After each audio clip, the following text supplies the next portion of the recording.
A disciplina língua portuguesa tem uma função básica na vida escolar das crianças: ensiná-las a ler e a escrever. Mas ler e escrever o quê?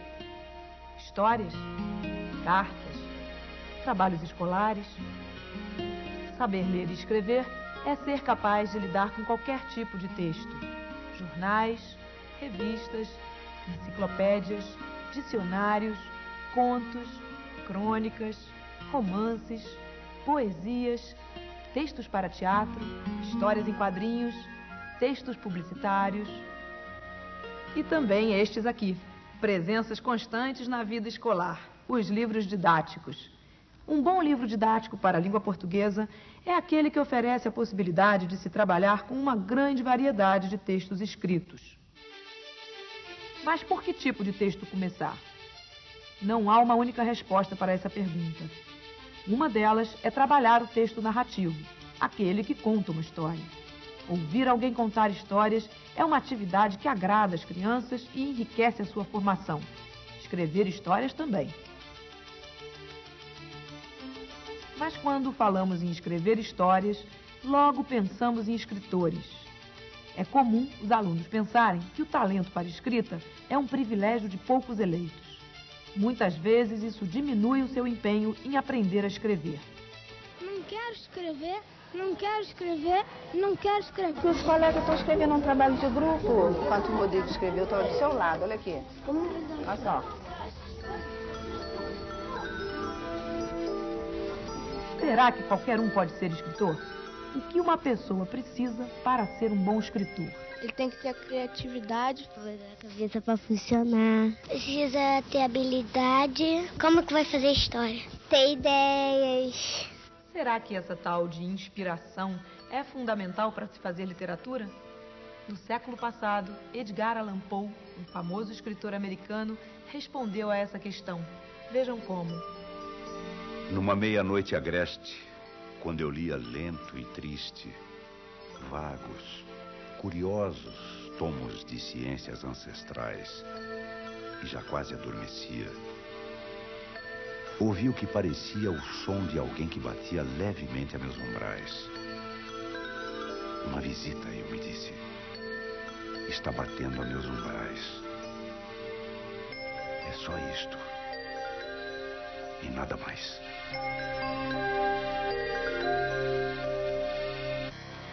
Este é o começo do célebre poema O Corvo, de Edgar Allan Poe. No cenário fantástico de um quarto fechado, o poema conta a história de um homem solitário que sofre pela morte da amada. Como terá sido a criação de um poema assim tão marcante?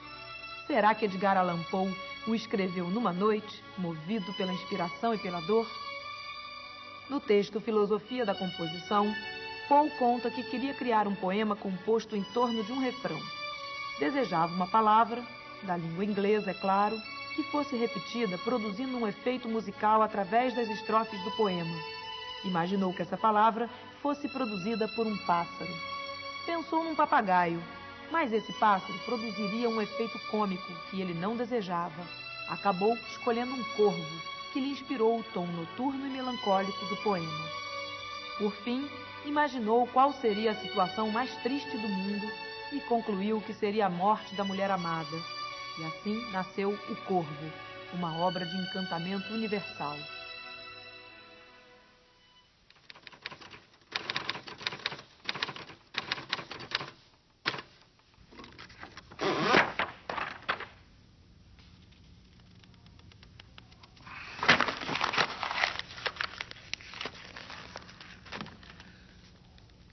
Edgar Allan Poe contraria a ideia de que o trabalho do escritor se dá a partir de um transe ou uma inspiração criadora.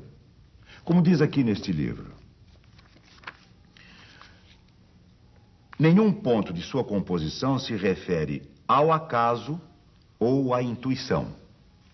E mais adiante, aqui, o trabalho caminhou passo a passo até completar-se com a precisão e a sequência rígida de um problema matemático. Problema matemático. Ora, vejam. Para Poe, O trabalho do escritor é sentar e escrever, reescrever e escrever de novo com a persistência até o texto ficar bom. É como diz o famoso ditado: o gênio significa 1% de inspiração e 99% de transpiração. O ideal é que as crianças possam aprender esta regra desde cedo.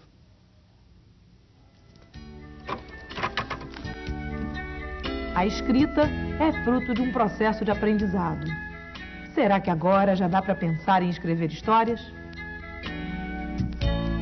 É uma história realmente interessante.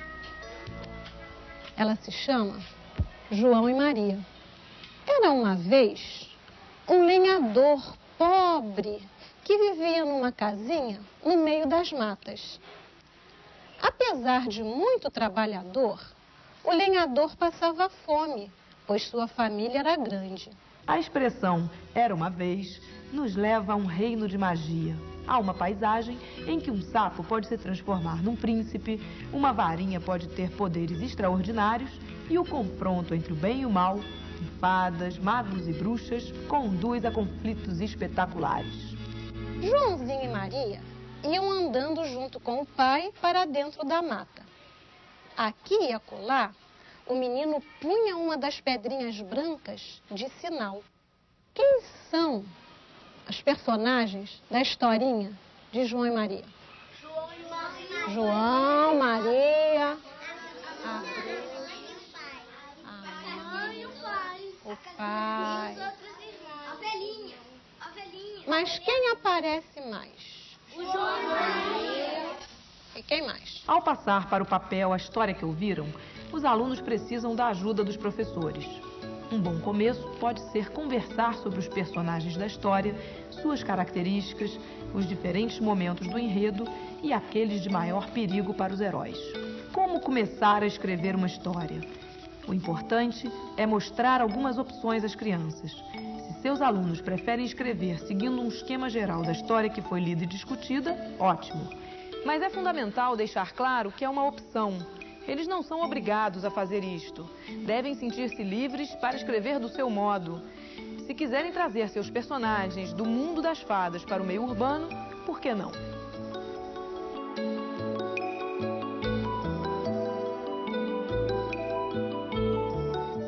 Você pode mostrar a seus alunos que toda história tem uma estrutura ou um esqueleto.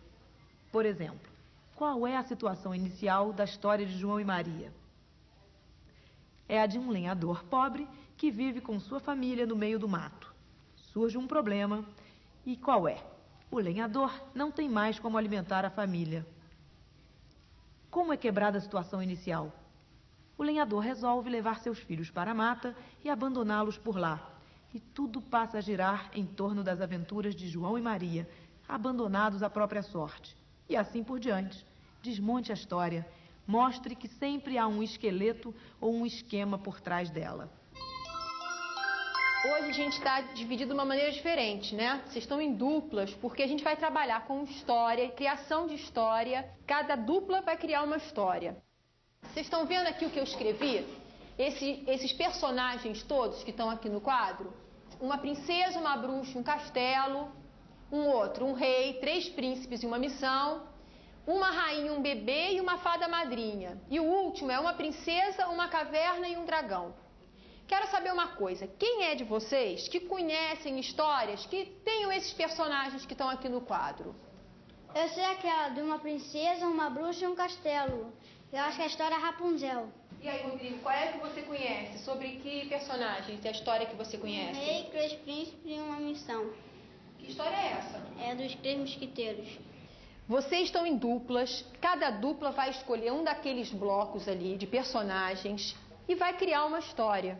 O que é isso? Vai valer história já conhecida, que a gente viu em televisão, ou leu um livro, ou alguém contou? Não. Tem que ser uma história totalmente imaginada pela gente, tá? Vocês é que vão criar, vão imaginar uma história totalmente diferente.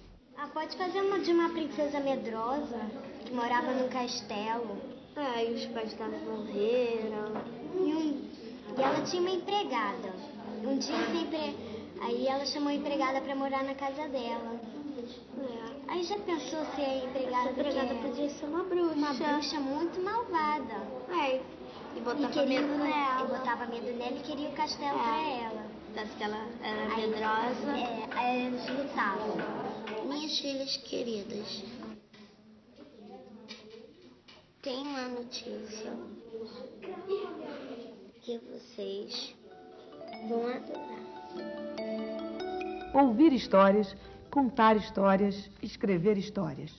Quanto mais as crianças tiverem a oportunidade de mergulhar nesse mundo de fantasia, mais vão conhecer sobre as maneiras como podem ser construídos os textos narrativos. E mais sólida vai ser sua formação como leitores.